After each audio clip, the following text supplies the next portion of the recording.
Hi guys, Michael behind the camera, presenting here with Joe, his top 16 UK Nationals deck list.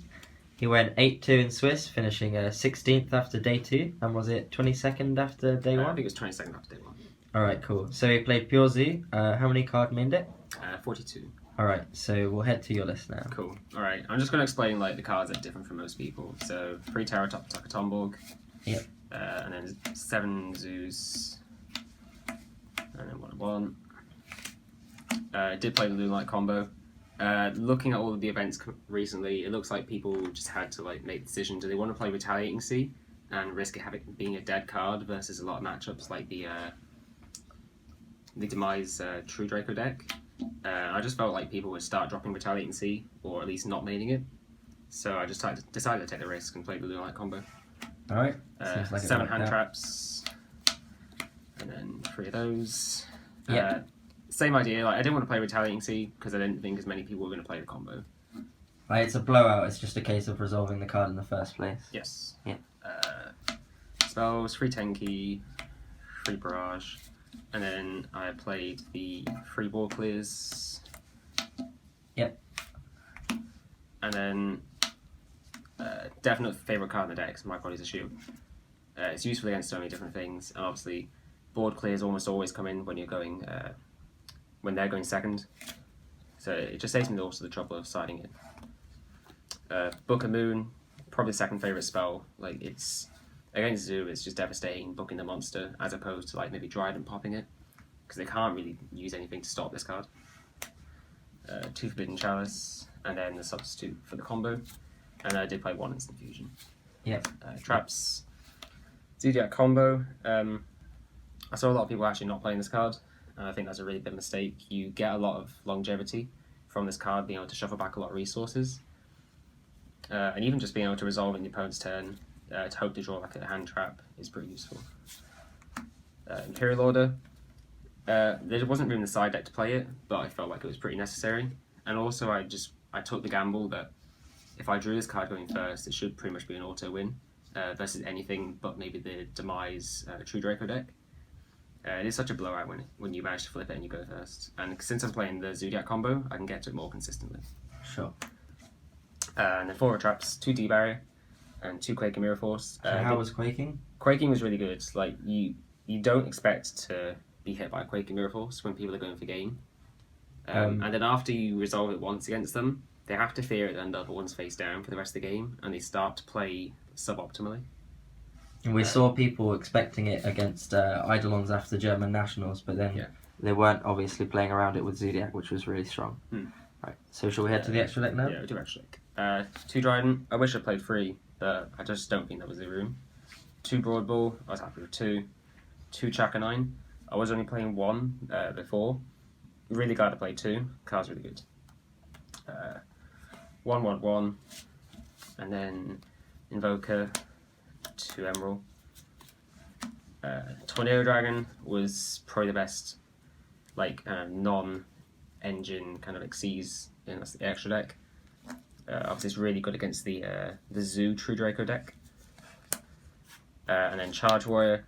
You're probably already aware of this, but if someone drops a Flying Sea on you, you can summon one of your Tuna hand traps and sync it over this and draw. And also it attacks all special summon monsters your opponent controls, and you draw a card when you synchro summon it.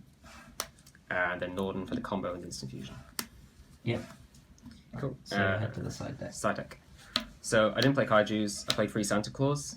The reason for that is that you can summon it in defense, whereas Kaijus have to summon an attack, and you have to normally Dryden pop it or be bigger than it, which means you're going to have to use multiple Whiptails or use a Tiger Mortar and maybe a Furrowblade in the graveyard. By giving them a Santa Claus in defense, it means I can attack into it with a Whiptail and then use Dryden on something else. Also, your opponent can't control more than 1 Kaiju, whereas if you draw multiples of these, you can do this to multiple cards. And again, you can hit one with the Whiptail Dryden and then use the effective Dryden on the other. Also, I guess the really niche situation of tribute summoning over a Flying Sea. Yes, that's also a possibility. I didn't do it, but it could happen. 3 Flying Sea, 2 Twin Twister. I wish I'd had room for a 3rd, and there's probably something I could cut from the side deck for it. If we played the event again, I would have played 3. and if as well like Cosmic Cyclones, it would have been really helpful. 2 Solemn Strike for going first against most things, and then I think probably just literally my favourite part of the whole deck is Xyz Universes and Kali Yuga and Flare Metal Dragon. No one expects this card. If you don't know, Kali Yuga is basically a heavy storm during your player's turn, and Flare Metal can't be destroyed by card effects, and also burns them for 500 every time they activate a card or an effect.